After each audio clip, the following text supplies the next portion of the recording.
नमस्कार, city news में आप सभी दर्शकों का स्वागत है। मैं हूं रिया गौड़ और आप देख रहे हैं जिले का number 1 channel city news Muzaffarpur. खबरों की ओर बढ़ने से पहले आइए एक नजर डाल लेते हैं आज की सुर्खियों पर। सोमवार को विधानसभा चुनाव को लेकर जिले के 6 विधानसभा क्षेत्रों से कुल 57 प्रत्याशियों ने नामांकन पत्र किया दाखिल। नामांकन के दौरान औराई थाना की पुलिस ने निर्दलीय प्रत्याशी अखिलेश यादव को किया गिरफ्तार। और शहरी क्षेत्र के अधिकांश इलाके में फैला डेंगू का कहर। तो ये थे आज के मुख्य समाचार। अब खबरें विस्तार से। विधानसभा चुनाव को लेकर आज 6 विधानसभा क्षेत्रों से सबसे अधिक 57 प्रत्याशी ने अपना नामांकन पत्र दाखिल किया, जिसमें से अधिकांश बड़े दल के प्रत्याशी थे। विधानसभा चुनाव के तीसरे चरण के लिए सोमवार को लगभग 57 उम्मीदवारों ने नामांकन किया। इसमें सकरा विधानसभा क्षेत्र से कुल 7 उम्मीदवारों ने नामांकन किया।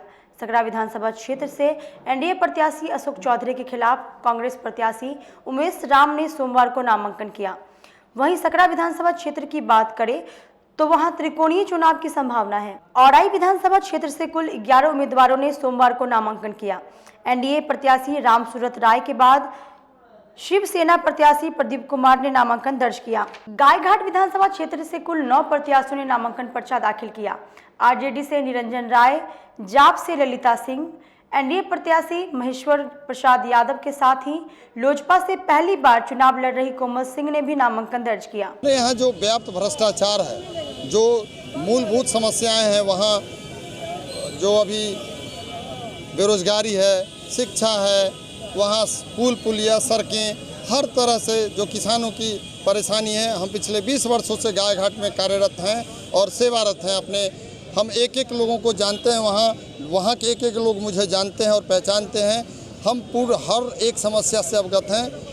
मतदाता मालिक के आशीर्वाद के बाद एक एक जो समस्या उनको दूर करने का काम करें। वर्तमान विधायक के बारे में क्या कहना आप भी जानते हैं और पूरे बिहार की आम आवाम जानती है कि ऐसा कोई सगा नहीं जिसको वर्तमान विधायक ने ठगा नहीं। तो कहीं ना कहीं अर्थ रूप से अगर पूंजी की बात की जाए, पैसों की बात की जाए, वो भी चलेगा आपके क्षेत्र? नहीं, कोई पूंजी पैसा, जनता ने मन बना लिया है। किसी का पूंजी और पैसा नहीं काम चलेगा, नहीं चलने वाला है। जनता उनको नकार करके धूल चटाने का काम करेगी। अपने जनता का आभार प्रकट करता हूँ और औराई में कोई मुद्दा नहीं है, एक ही मुद्दा है, एक ही नारा है, सबका साथ, सबका विकास और सबका विश्वास के साथ मैं काम किया हूं और आगे भी काम करूंगा। कि हम लोग आगे बढ़ रहे हैं। अब मैंने बताया ना कि अभी सबसे बड़ी समस्या है हमारे यहाँ गरीबी या किसी भी जो कारण है पिछड़ापन का, उसका असली कारण है बाढ़ की समस्या का समाधान हो, अस्थायी समाधान। तो हम लोग जो है मुखिया जो है लंबे समय से 15 सालों तक आप भी विधायक रहे हैं और आपके नीतीश जी भी मुख्यमंत्री रहे हैं, फिर उसका समाधान क्यों नहीं? अब आप देखिए, पहले गांव में बिजली थी, पानी था, गांव में सड़क थी, गली नली था। अभी जब सब कुछ धीरे धीरे हो रहा है तो बाढ़ की भी समस्या का समाधान हो जाएगा। ये कहना चाहती हूँ, मैं पूरे विकास के मुद्दे को लेकर आगे बढ़ रही हूँ। मैं गायघाट विधानसभा के एक स्थानीय समस्याओं पे काम करना चाहती हूँ, चाहे वो सड़क की हो, चाहे वो पुल पुलिया की हो, चाहे वो बिजली की हो, पानी की हो। जितनी स्थानीय समस्या है लोगों के बीच जाऊंगी, बैठूंगी, उसका समाधान करूंगी। महिलाओं के अंगना में बैठ के उनसे बात करूंगी, उनके घर का बच्चा बन के उनसे बात करके उनकी समस्याओं का समाधान करूंगी, उनको उठाने का काम करूंगी, उनको और जागरूक करके उनके डेवलपमेंट के ऊपर काम करूंगी। साथ ही साथ शिक्षा के ऊपर, स्वास्थ्य के ऊपर, रोजगार के ऊपर। I really want to focus on the skill development of the youth. Bochaha विधानसभा क्षेत्र से कुल 10 उम्मीदवारों ने नामांकन किया। सबसे पहले पहुंचे आरजेडी प्रत्याशी रमई राम, वीआईपी से एनडीए उम्मीदवार मुसाफिर पासवान। वहीं जदयू के बागी नेता जेसी राम ने भी नामांकन किया। वहीं बीएसपी प्रत्याशी लाल बाबू पासवान ने भी अपनी उम्मीदवारी दर्ज की। जो डबल इंजन के सरकार फेल हो चुका है और इसका विधि व्यवस्था बहुत खराब है। नौजवानों को कोई रोजगार नहीं दिया, न केंद्र ने राज दिया। विधि व्यवस्था खराब है, उसको चुस्त कर रहा, शिक्षा की हालत बद से बदतर कर दिया, उसका इंतजाम कर रहा है। आज जो हमारे 5 वर्ष में रोड बने हुए थे सब ध्वस्त हो गया, उसको नए से बनाना है। का विकास होगा, बोचहां का विकास ही बिहार का विकास है। बिहार का जब विकास होगा तो पूरे देश का विकास होगा। पूरे जनता की सुख सुविधा, सिंचाई का साधन, बच्चे की पढ़ाई लिखाई का साधन, स्वास्थ्य की सुविधा, माता बहनों की सुरक्षा, इज्जत आबरू की रक्षा, और जो लोग रोग से ग्रसित हो जाते हैं जो बाहर जाएंगे उसके लिए बोचहा में ही सारी स्वास्थ्य की सुविधा उपलब्ध कराई जाएगी। अच्छे डॉक्टर की प्रतिनियुक्ति होगी, हॉस्पिटल की माने व्यवस्था होगा, निर्माण होगा, और अच्छे डॉक्टर रहेंगे, उनको बाहर जाने की ज़रूरत नहीं पड़ेगी। क्या आपको लगता है कि इतने लंबे समय से बोचहा में दूसरे का प्रतिनिधित्व रहा है, आपका लड़ाई जो है इस बार किसके साथ में लग रहा है? मेरे साथ में किसी का लड़ाई नहीं है। जनता ने मुझे बुलाया है और जनता के मैं साथ हूँ। जनता का नेतृत्व मुझे मिल रहा है और मुझसे किसी को लड़ाई नहीं है। सबसे बड़ी समस्या बोचहा के लिए क्या है? सबसे बड़ी समस्या है कि वहाँ सिंचाई का साधन, रोड, नाला, पुलिया, बच्चों की पढ़ाई लिखाई, नौजवानों की रोजगार और औद्योगिक धंधा, उद्योग लगेंगे। जो हमारे मजदूर माने प्रवासी होकर बाहर जाके काम करते हैं, वो बोचहा में उनको सुख सुविधा मिले और यहाँ के नौजवानों को सारी सुख सुविधा यही मिले। वहीं बात करें 94 विधानसभा क्षेत्र मुजफ्फरपुर की, तो कुल 5 प्रत्याशियों ने अपना उम्मीदवारी पर्चा दाखिल किया। प्लूरल्स पार्टी प्रत्याशी पल्लवी सिन्हा सहित 5 उम्मीदवारों ने नामांकन पर्चा दाखिल किया। करके अच्छा लग रहा है, एक पहला पड़ाव हमने क्रॉस किया है और आशा करती हूँ कि जिस विश्वास और जो संकल्प लेके हम लोग आए हैं मुजफ्फरपुर की जनता के लिए, यहाँ की जनता उस बात को समझेगी, हमारे विचारों से जुड़ेगी और हमें पूरा सहयोग देगी। कितना प्रतिशत उम्मीद है जनता आपके साथ खड़ी रहेगी? 200%। किन मुद्दों को लेकर पब्लिक? मुद्दा हमारे पास तो बहुत है, क्योंकि जिस शहर में रह रहे हैं वहाँ मुद्दे ही मुद्दे हैं, लेकिन सबसे जो मेरा पहला एक विज़न है शहर के लिए कि एक साफ़ सुथरा अरेंज्ड सिटी जिसमें प्रॉपर हर जगह सफाई हो, कचरा कूड़ा जो प्रदूषण जाम इससे हमारा शहर मुक्त हो और एक स्वस्थ और सुंदर शहर के बारे में के नाम से जाना जाए मुजफ्फरपुर। सामने दो महाचेहरा एनडीए और महागठबंधन जी, चुनौती बिल्कुल नहीं है। वो सारे मुजफ्फरपुर के वासी इन दोनों से त्रस्त हैं। मैं पार्टी की बात नहीं करूंगी, मैं प्रत्याशी की बात करूंगी। और वो लोग चाह रहे हैं कि एक बदलाव की ज़रूरत हो और हम एक बदलाव के रूप में बहुत सॉलिड रूप से सामने आ रहे हैं और हम अपने विचार को रख रहे हैं और जनता हमसे जुड़ रही है और हमें 100% विश्वास है कि हम इस चीज़ को निकालेंगे। जनता से बहुत अच्छा समर्थन मिल रहा है। मैंने जितनी भी कैंपेनिंग की है अभी तक और जिस एरिया में गई हूँ, सब लोग बहुत ही सपोर्टिव है और कह रहे हैं कि हम लोग को चेंज चाहिए। वहीं सबसे अधिक किसी विधानसभा क्षेत्र से नामांकन हुआ तो वह रहा सोमवार को कुडनी विधानसभा क्षेत्र। कुल 15 प्रत्याशियों ने यहां से नामांकन पर्चा दाखिल किया। जाप से मुकेश कुमार, आलोक कुमार सिंह ने जनता दल राष्ट्रवादी से, वहीं जिपेश कुमार ने राष्ट्रीय जन पार्टी से नामांकन पर्चा दाखिल किया। शहर के अधिकांश इलाके में डेंगू तेजी से फैल रहा है। सबसे अधिक बेला क्षेत्र में है डेंगू का प्रकोप। मौसम में हो रहे बदलाव के बीच बीमारियों का दौर शुरू हो गया है। बात करें मुजफ्फरपुर शहर की, तो शहर के निचले इलाकों से अब धीरे धीरे जल जमाव खत्म हो रहा है, पर यह जल जमाव खत्म होते होते भी जल जनित बीमारियां दे जा रहा है। बेला इंडस्ट्रियल इलाके में भी डेंगू ने दस्तक दे दी है। बुखार से बीमार एक व्यक्ति की तबीयत खराब होने पर जब उसने जुड़न छपड़ा में अपना टेस्ट करवाया तो टेस्ट रिपोर्ट डेंगू से ग्रसित पाया गया। कहने को तो नगर निगम जल निकासी के बाद ब्लीचिंग पाउडर और चूना ग्लैमेक्सिन का छिड़काव हो रहा है, परंतु यह छिड़काव सिर्फ कागजों पर ही हो रहा है। होम फॉर होमलेस चौक पर जल जमाव से घिरे घर में रह रही महिलाओं ने बताया कि डेंगू, मलेरिया और कालाजार के कारण दिन में भी बच्चों को मच्छरदानी लगाकर सुला रहे हैं। प्रशासन का फॉगिंग कराने की मुहिम कहीं न कहीं फेल साबित हो रही है। बहुत सारी परेशानी है, घर के लोग को बीमारियाँ हो रहे हैं, डेंगू काट रहे हैं, बहुत सारे लोग बीमार पड़े हुए हैं। कोई छिड़काव ये सब हुआ है अभी तक? अभी तक कुछ भी नहीं हुआ है। नगर निगम की तरफ से कुछ भी नहीं हुई है। द्वितीय चरण के नामांकन प्रक्रिया समाप्त होने पर जिला निर्वाचन पदाधिकारी और एसएसपी ने संयुक्त रूप से की प्रेस वार्ता। सोमवार को समाहरणालय सभा कक्ष में जिला निर्वाचन पदाधिकारी और वरीय पुलिस अधीक्षक की संयुक्त प्रेस ब्रीफिंग दूसरे चरण के चुनाव की तैयारियों को लेकर की गई। जिला निर्वाचन पदाधिकारी ने बताया कि सोमवार को द्वितीय चरण के चुनाव में नाम वापसी की अंतिम तिथि थी। अंतिम दिन 5 विधानसभा क्षेत्रों से 105 प्रत्याशियों ने नामांकन किया था, जिसमें से 7 आवेदन अस्वीकृत हो गया है। वहीं 3 अभ्यर्थियों ने नामांकन वापस ले लिया है। बरुराज से 2 और साहेबगंज से 1 अभ्यर्थी ने नामांकन वापस ले लिया है। चरण का चुनाव है और राज्य का जो द्वितीय चरण का है, तो उसके नाम वापसी की अंतिम तिथि आज थी 5 विधानसभा क्षेत्रों में। तो उसके अनुरूप हम लोगों ने आज आयोग के निर्देशानुसार एक प्रेस कॉन्फ्रेंस आहूत की है। इसमें कुल 5 विधानसभा क्षेत्रों में मिलाकर के कुल 105 कैंडिडेट जो हैं वो अपना नॉमिनेशन फाइल किए थे।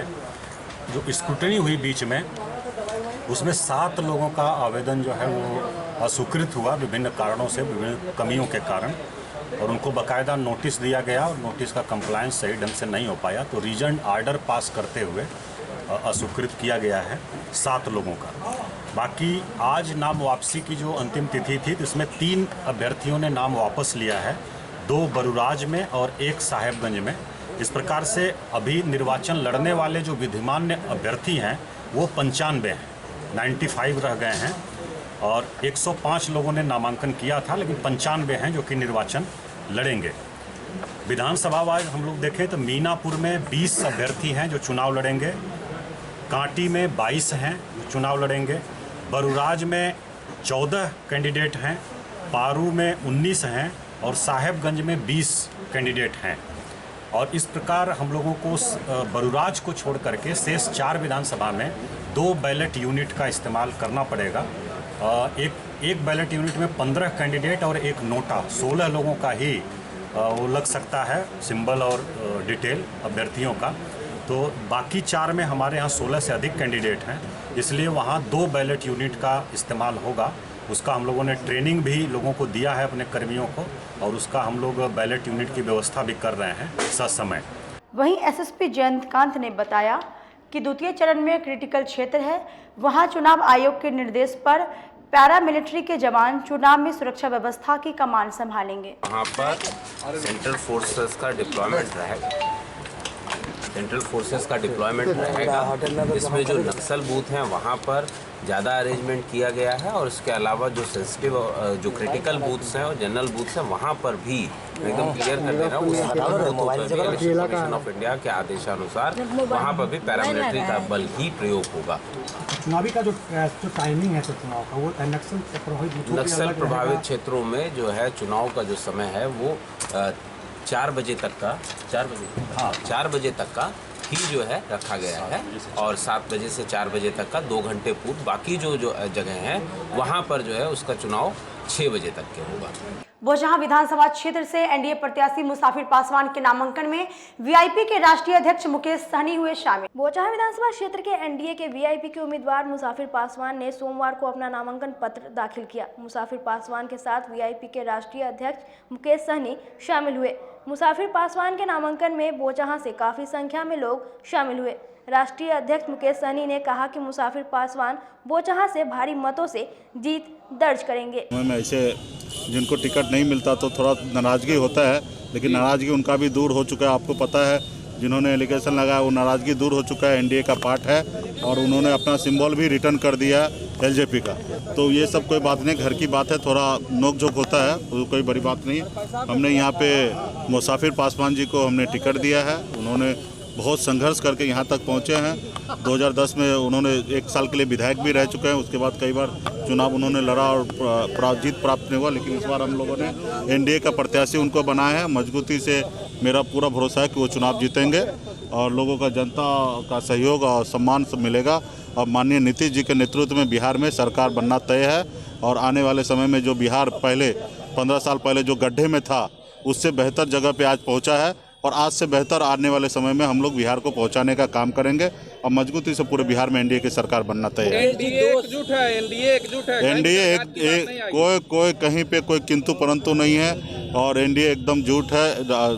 2 सीटें मुजफ्फरपुर में मुकेश जी हैं आपकी, जी हाँ, दोनों पर क्या उम्मीद लग रही है? दोनों पे 100% जीत तय है, और नंबर भी आप देखिएगा, चुनाव के रिजल्ट आएगा तो बड़े संख्या में नंबर आएगा। आंकड़ा जो है वो बहुत बड़ा आंकड़ा होगा, कहीं पे भी 30,000 से नीचे नहीं जीतेंगे, 30,000 से ऊपर का जीत होगा हमारे दोनों प्रत्याशी का। सामने महागठबंधन का उम्मीदवार है, जीत का दावा ठोक रहे हैं। ठीक है ना, महागठबंधन का 2015 में भी तो जो आज मैदान में है तो वो भी चुनाव 2015 में हारे थे, और निश्चित तौर पे यहाँ पे तो मजबूती से जो खास करके बेबी जी हैं वो भी पार्टी के साथ है, गठबंधन के साथ है, और मजबूती से हम लोग चुनाव जीतेंगे।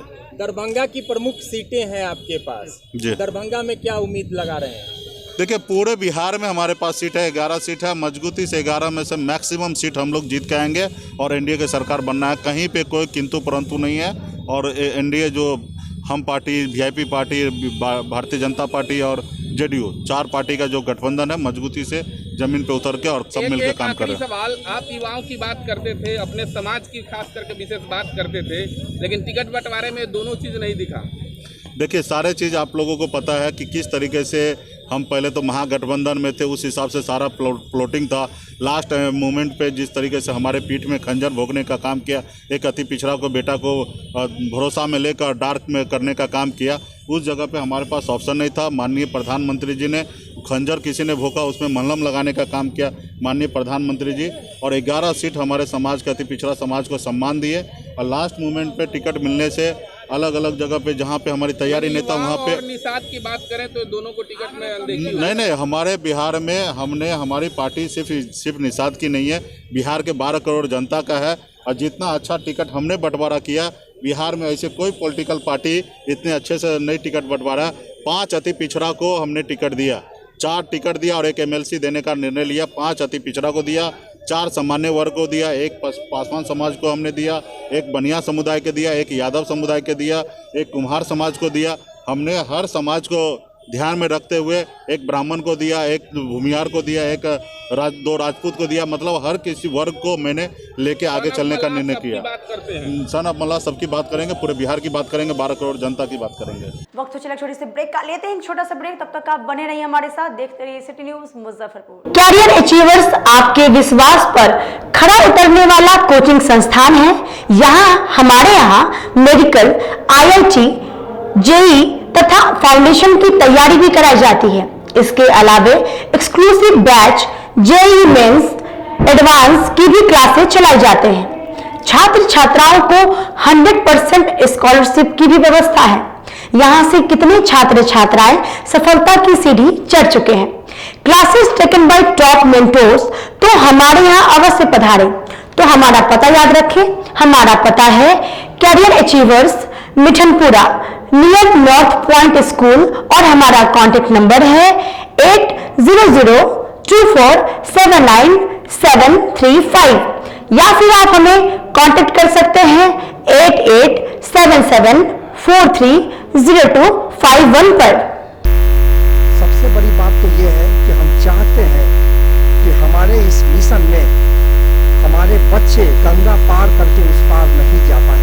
यही नहीं, मिशन तो तब सक्सेसफुल होगा जब गंगा पार के बच्चे यहाँ एडमिशन लेने के लिए मार करेंगे। इसी आशा के साथ इंस्टीट्यूट तो हम लोग चला रहे हैं, अपने बच्चों को खुश करने की कोशिश कर रहे हैं।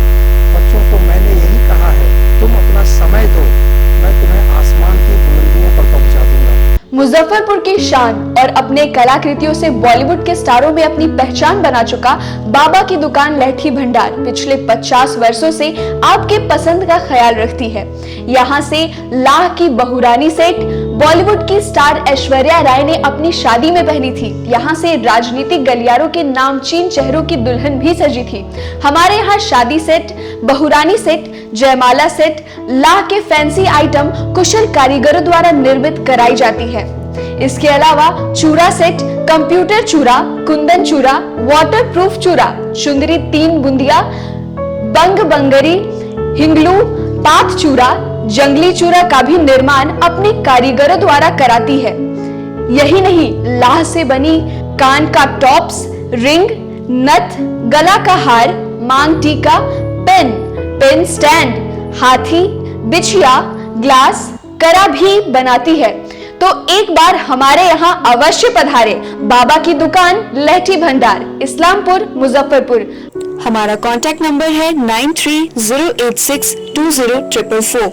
40-50 साल से जो हमारी दुकान है, ये बाबा की दुकान लहठी भंडार, समझे ना, पुश्तैनी हम लोग का काम ही है। और हमारे यहाँ जो है जितने भी है, जैसे कि ऐश्वर्या राय के यहाँ लहठी गया, हमारा सचिन के यहाँ गया है, और आपके जो है तेज प्रताप सिंह, अभी लालू प्रसाद के लड़के की शादी हुई है, उसमें भी लहठी भेजा गया था। और हमारे यहाँ जो है ना बहुरानी सेट है, जैसे कि है कुंदन सेट है, और जैसे कि हम लोग जो डिज़ाइन जो है सेलेक्ट करते हैं जो लगन के ऊपर जो है, जैसे कि कस्टमर का चॉइस देखते हैं हम लोग हैं, उसी टाइप से हम लोग जो है माल तैयार करते हैं। और कलर है मैचिंग, हमारे यहाँ सबसे विशेषता है कि हर तरह के लहंगे का जो है ना मैचिंग तुरंत हैंड टू हैंड हम लोग लगा के दे देते हैं। हम पढ़ाते नहीं, हम बच्चों में विश्वास जगाते हैं। Christ Jyoti international school, based on CBSE curriculum with co-education. इस स्कूल में प्रत्येक विषयों के लिए अनुभवी शिक्षकों का समूह है। विद्यार्थियों को अलग से ट्यूशन पढ़ने की आवश्यकता बिल्कुल नहीं है। बच्चों को प्रत्येक विषयों के लिए अलग से अतिरिक्त कक्षाएं दी जाती हैं। साइंस और कंप्यूटर लैब की व्यवस्था के साथ उत्तम खेल कूद के लिए बड़ा सा कैंपस भी है। नर्सरी के बच्चों को खेल कूद की विधि से पढ़ाई जाती है। केंद्रीय माध्यमिक शिक्षा बोर्ड पर आधारित पाठ्यक्रम से कक्षा प्ले हाउस व नर्सरी से अष्टम वर्ग तक ये नामांकन प्रारंभ है। तो नामांकन के लिए तुरंत संपर्क करें। हमारा पता है Christ Jyoti international school, Dharmodaya स्थली, माधोपुर सुस्ता, मुजफ्फरपुर। के रूप में ज्वाइन किया क्राइस्ट ज्योति स्कूल को, और यहाँ की व्यवस्था, यहाँ के पेरेंट्स सारे लोग पूरी तरह से बच्चों की पढ़ाई के प्रति जो केयरलेस थे, मैंने उन्हें जागरूक करने की कोशिश किया और उस व्यवस्था को बदलने के लिए मैं हर संभव प्रयास करती हूँ। जहाँ तक हो पाएगा मैं इसे आगे बढ़ाऊँगी, इसे आगे बढ़ाना ही मेरा कर्तव्य है। ब्रेक के बाद एक बार फिर से आप सभी का स्वागत है। आइए बढ़ते हैं अगली खबरों की ओर। औराई विधानसभा क्षेत्र से गरीब जन क्रांति पार्टी के उम्मीदवार अशोक कुमार झा ने अपना नामांकन पत्र दाखिल किया और कहा कि जनता हमारे साथ है। औराई विधानसभा क्षेत्र से गरीब जन क्रांति पार्टी के उम्मीदवार अशोक कुमार झा ने अपना नामांकन पत्र दाखिल किया। अशोक कुमार झा के साथ औराई के लोग शामिल हुए। नामांकन के दौरान अशोक कुमार झा ने कहा कि औराई के विकास को लेकर हम चुनाव लड़ रहे हैं। गठबंधन से सरकार बनाने जा रहे हैं, क्योंकि एनडीए या महागठबंधन तो काम ही नहीं करता है। पूरे मतलब बिहार को बर्बाद कर दिया सब। पूरे भारत में सबसे पिछले पायदान पर बिहार चला गया है। और ख़ास के हम जहां औराई की बात करते हैं, आज़ादी से अब तक वहां विकास नाम का चीज़ हुआ ही नहीं, मतलब विकास जन्मे नहीं लिया है। और औराई चचरी पर चलता है। आज भी ब्लॉक जाने के लिए जनता को रास्ता नहीं है। घुसखोरी भ्रष्टाचारी में टॉप पर है बिहार में औराई विधानसभा है। बहुत सारी समस्याएँ वहाँ। तो ये एनडीए या यूपीए या आप महागठबंधन जो भी कहते हैं, सब काम क्यों नहीं किए, जिस कारण हम लोग को चुनावी रणभेरी में उतरना पड़ा है। क्या रिस्पांस मिल रहा है? रिस्पांस अच्छा है, हम लोग जीत रहे हैं।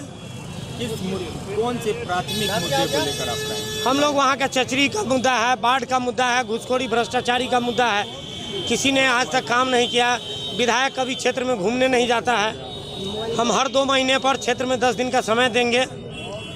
हर गाँव में हम लोग लेटर बॉक्स लगाएंगे और उस लेटर बॉक्स में पब्लिक अपना कंप्लेंट डालेगी जो कचहरियों में काम नहीं होगा, और उसका कॉपी लगा करके लगाएंगे और हम उसका काम कराएंगे। जनता दरबार लगाएंगे, औराई का विकास कराएंगे। नामांकन के दौरान समाहरणालय परिसर से औराई थाना की पुलिस ने सिविल सर्जन हमले मामले में निर्दलीय प्रत्याशी अखिलेश यादव को नामांकन के बाद गिरफ्तार किया। नामांकन के दौरान समाहरणालय में औराई विधानसभा क्षेत्र से नामांकन करने आए पूर्व मंत्री के पुत्र अखिलेश यादव को औराई थाना की पुलिस ने गिरफ्तार कर लिया। दरअसल औराई PSC में सिविल सर्जन पर हमला करने के मामले में FIR में इनका नाम है और इस मामले में इन्होंने जमानत भी नहीं ले रखी थी। अखिलेश यादव को नामांकन के बाद पुलिस ने गिरफ्तार कर लिया। ये कि औराई हॉस्पिटल में हमने एक्सपायर दवाई पकड़ाया था, उसका परिणाम ये है, एक्सपायरी दवाई। 94 विधानसभा क्षेत्र से समाजवादी जनता दल के डेमोक्रेटिक पार्टी के उम्मीदवार संजय ठाकुर ने सिटी न्यूज से की खास बातचीत। नमस्कार, मुजफ्फरपुर सिटी न्यूज के खास कार्यक्रम किस्सा कुर्सी में आप तमाम दर्शकों का स्वागत है। आज हम ऐसे शख्स के पास पहुंचे हैं जो तकरीबन 35 सालों से नगर की राजनीतिक भूमिका में सक्रिय रहे हैं। इन्होंने 35 वर्षों में एक कार्यकर्ता के पद से आज पूरे बिहार लेवल के नेता के रूप में अपनी पहचान बनाए हुए हैं। संजय ठाकुर जी। संजय ठाकुर जी, सबसे पहले सिटी न्यूज़ में आपका स्वागत। जी नमस्कार। संजय जी, सबसे पहला सवाल है कि आपकी राजनीतिक धुरी कैसे तय की है और आज आपको समाजवादी पार्टी द्वारा बतौर उम्मीदवार बनाया गया? जी आपको मैं बता देना चाहता हूं कि 1984 का जब मैट्रिक परीक्षा का एग्ज़ाम दिया था, मुझे पूरी तरह याद है। उस समय मुजफ्फरपुर लोकसभा से आदरणीय कैप्टन जयनारायण प्रसाद निषाद जी चुनाव लड़ने के लिए आए दलित मजदूर किसान पार्टी से, और उधर एलपी शाही जी माननीय मंत्री हुआ करते थे, चुनाव लड़ने आए। परीक्षा का जो देने के बाद मेरे पास जो खाली समय था, चूंकि हम लोगों का पारिवारिक पृष्ठभूमि राजनीतिक क्रियाकलाप में रहा है, तो फिर सभी लोगों के अपने गार्जियन के साथ मैं उनके प्रचार में मैं अपने को सहभागिता दिया। और वहाँ के लोग हमको, चूंकि मैं बच्चा था, जीप के पीछे बैठा देते थे, माइक पकड़ा देते थे और हम बोलने का काम करते थे, कैप्टन जयनारायण प्रसाद जिंदाबाद वगैरह वगैरह वगैरह नारा लगाते थे। उसके बाद 1985 में मीनापुर की धरती पर हिंद केसरी यादव जी चुनाव लड़ने गए, तो उसमें हम लोगों की उस समय तक युवा वर्ग में एक अहम भूमिका राजनीति की रही। मैं बिहार यूनिवर्सिटी का उस समय मैथमेटिक्स से इंटर का विद्यार्थी था। छात्र संघ के उस समय भाई हरेंद्र कुमार जी छात्र संघ के अध्यक्ष थे, और यूनिवर्सिटी की राजनीति जो हम लोगों को छात्र जनता दल का हुआ करता था, उसका भी मैं लीडर हुआ करता था।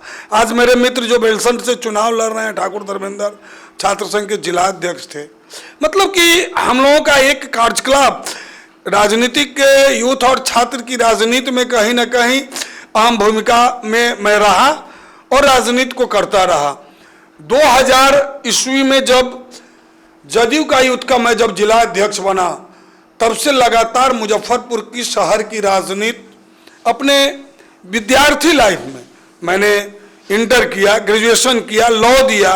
मैं एक चीज़ आपको बता देता हूँ, लॉ का जब मैं फाइनल एग्जाम दे रहा था तो हमारे जिला अध्यक्ष उस समय जगदीश बाबू हुआ करते थे, जगदीश राय जी, उनके 2 लड़का को हेपेटाइटिस भी हो गया।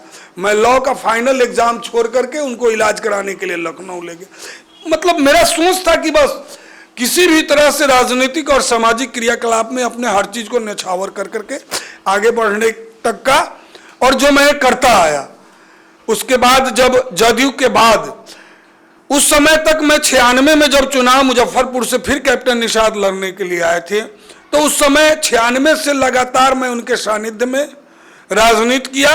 और भाजपा छोड़ करके, चूंकि वो भाजपा में गए, तो मैं भाजपा में पार्टी में नहीं जा करके पर्सनल संबंध मेरा लास्ट तक उनके साथ रहा, और हमारी बात को समझते थे और करते भी थे। अच्छा संजय जी, एक बात बताइए कि आखिर आपने मुजफ्फरपुर विधानसभा क्षेत्र को ही क्यों चुना?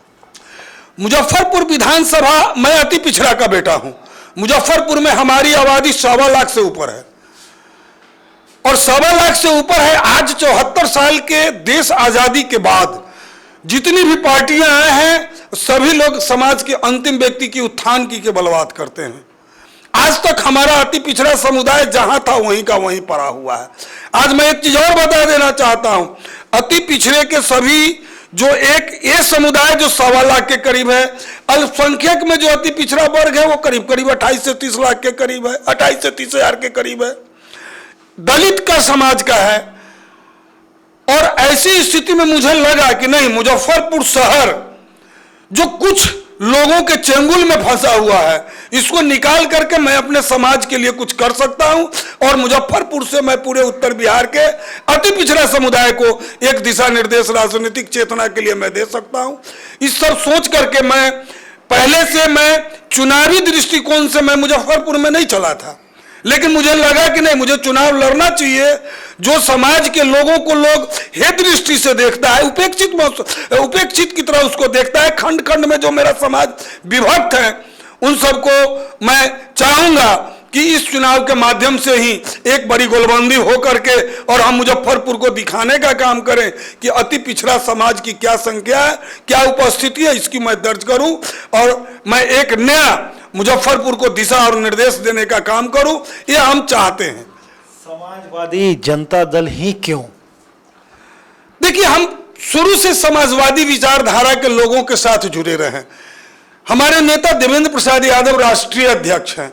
आपको पता होगा इनकी सोच के बारे में मैं बता दूं, जब इन्होंने लाल कार्ड पीला कार्ड इन्होंने दिया था, जिस समय पूरे देश का जब सर्वे हुआ देवगौड़ा जी के मिनिस्ट्री में, तो 36 करोड़ इस भारतवर्ष में गरीब की रेखा से नीचे लोग बसर जीवन अपनी कर रहे थे, और इन्होंने एक बड़े सोच के तहत 36 करोड़ आबादी को कैसे भूख से उबारा जाए, इसलिए इन्होंने 2 रुपए गेहूं 3 रुपए चावल का प्रावधान कर करके पूरे देश को देने का काम किया।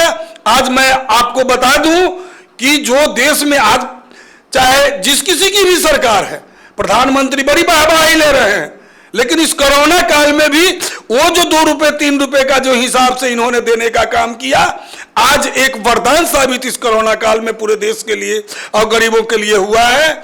और चाहे जो वाहवाही इसमें ले ले।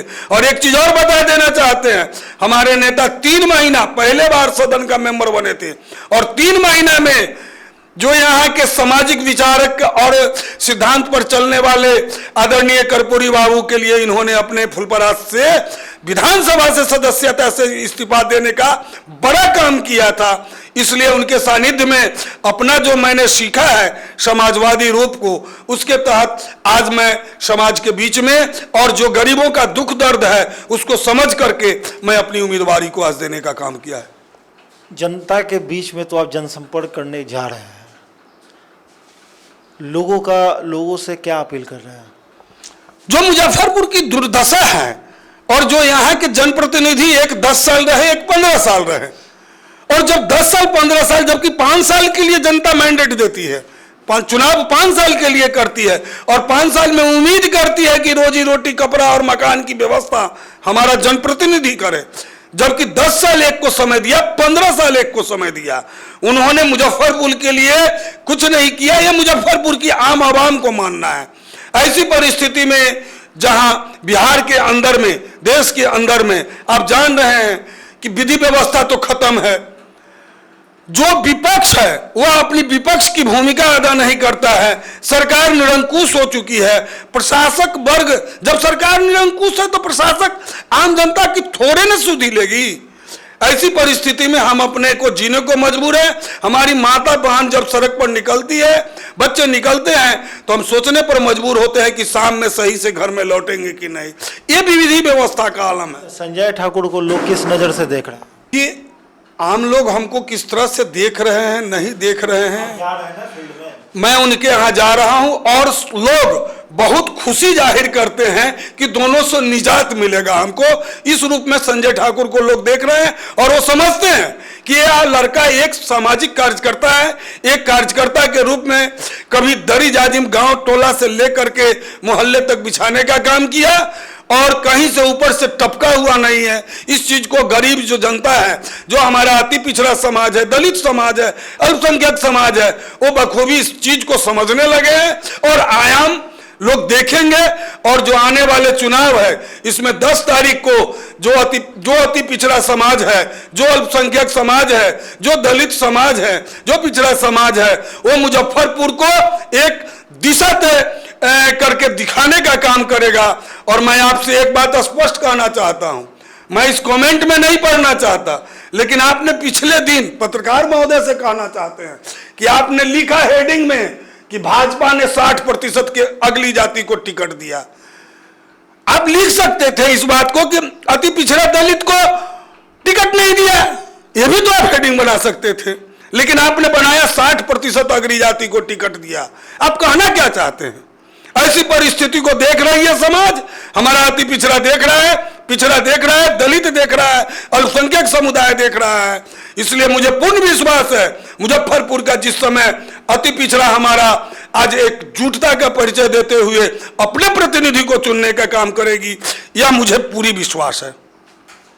ये थे संजय ठाकुर। ये लगातार मुजफ्फरपुर विधानसभा क्षेत्र में आम लोगों से जनसंपर्क और संवाद के जरिए अपनी बात पहुंचा रहे हैं। इनका दावा है कि लोगों के बीच में जा रहे हैं और लोग इन्हें अपने दिल में जगह दे रहे हैं।